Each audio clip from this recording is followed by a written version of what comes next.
Okay, good morning, students. Let's continue with the same chapter. Okay, some useful chemicals that we have done yesterday. We have done phenol, Dettol, and baking powder. Three topics were completed. Today we'll start with detergents.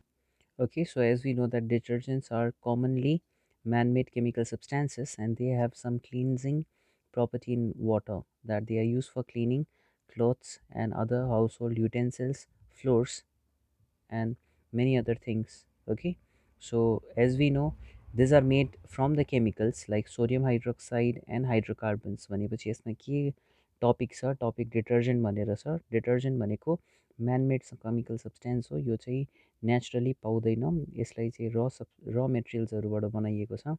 र मेटेरियल्समा sodium hydroxide भन्ने पर्यो.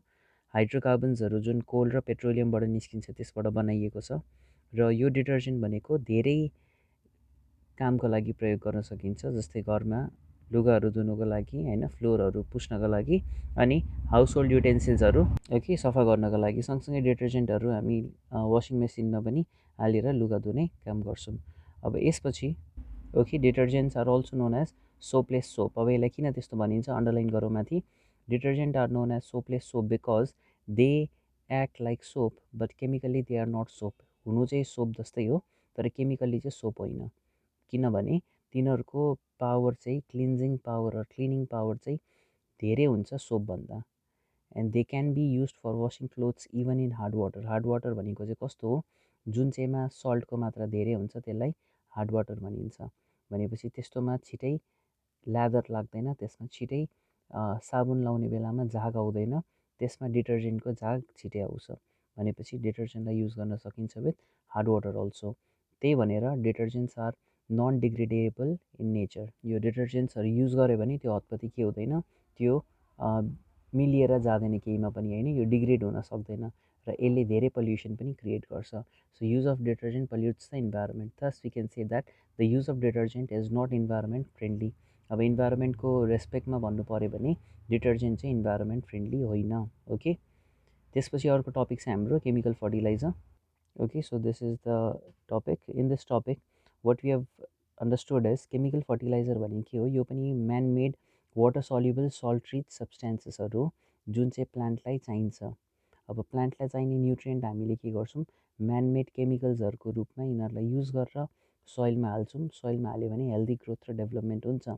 त्यो भयो भने यसमा basic nutrient पाइने भनेको nitrogen, phosphorus र पोटासियमहरू छ जसले चाहिँ प्लान्टलाई ग्रो गर्न हेल्प गर्छ. Okay, and other fertilizer which are used in the field are urea, ammonium nitrate, potassium sulfate, calcium phosphate, etc. यो सबै चाहिँ के गरेको छ, यो सबै पनि as a chemical fertiliser use हुने गर्दो रहेछ फिल्डमा. अब based on the nutrient present on them they are classified into 3 types. अब यो क्लासिफिकेसन गरेको छ फर्टिलाइजरको, अनि त्यो 3टा टाइपको छ र त्यो 3टा टाइप के हो. एउटा नाइट्रोजन कन्टेनिङ फर्टिलाइजर, एउटा फस्फरस र तेस्रोमा पोटासियम कन्टेनिङ फर्टिलाइजर. 3टा टाइपको फर्टिलाइजरहरू दिएको छ. Okay, so regarding nitrogen containing fertilizer, what we have, those fertilizer which are added to the soil and contains less nitrogen. Okay, so this fertilizer provides proper amount of nitrogen to them. They increase the crop production. Okay, so they are nitrogen containing fertilizers. After then is the phosphorus containing fertilizer. They are rich in phosphorus and added to the soil which has less amount of phosphorus. जुन चाहिँ प्लान्टमा फस्फरसको मात्रा कम छ त्यसमा phosphorus containing फर्टिलाइजरहरू हालिन्छ. यसको इक्जाम्पल्सहरू पर्यो ammonium phosphate, calcium super phosphate etcetera. जुन जुनमा फस्फेट छ त्यो सबै फस्फरस कन्टेनिङ फर्टिलाइजर हो. ओके, त्यसपछि लास्टमा आउँछ पोटासियम कन्टेनिङ फर्टिलाइजर.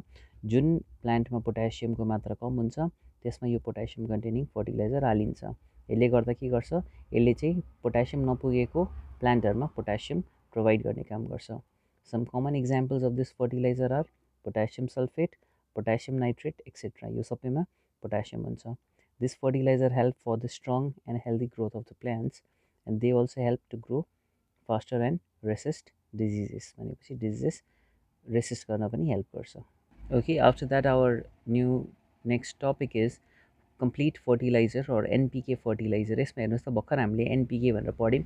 N भनेको नाइट्रोजन, P भनेको फस्फरस र K भनेको पोटासियम. भनेपछि यदि यो 3टै फर्टिलाइजर र 3टै अमाउन्ट अफ एलिमेन्ट्सहरू प्रेजेन्ट छ एउटैमा भने त्यसलाई के भनिन्छ, कम्प्लिट फर्टिलाइजर भनिन्छ। ओके, कम्प्लिट फर्टिलाइजर भनेको त्यही हो जुन चाहिँमा तिनटै बेसिक न्युट्रियन्ट्सहरू प्रोभाइड गरेको हुन्छ। Okay, okay, if the fertilizer can supply all the three basic nutrients like nitrogen, phosphorus and potassium in the soil, then at a time then it is called complete or NPK fertilizer. यो पनि underline गरौँ, and these are made by mixing two or more than two chemical compounds. Okay, धेरै chemical compounds हरू mix गरेर बनाइन्छ। यो तीनटा basic न्युट्रियन्टले भएको कारणले यसलाई एनपी र के सर्टमा पनि भनिने गरिन्छ, nitrogen, phosphorus and potassium fertiliser. Okay, okay, यो एउटा अब एक्टिभिटी छ, एक्टिभिटी गर्नु परेन हामीले, तल हेरौँ त, things to know. So chapter has completed.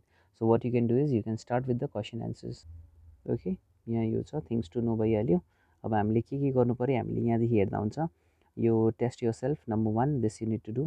Okay, tick the correct answer this one, differentiate number 3, give reason 4, number 5, find or answer the following questions, and okay, after 5 there is 6 also. Answer the following on the basis of given diagrams. This also you can do. Okay, so thank you so much students. Let's do up to this much, and in next class we'll begin with the new chapter. Okay, thank you.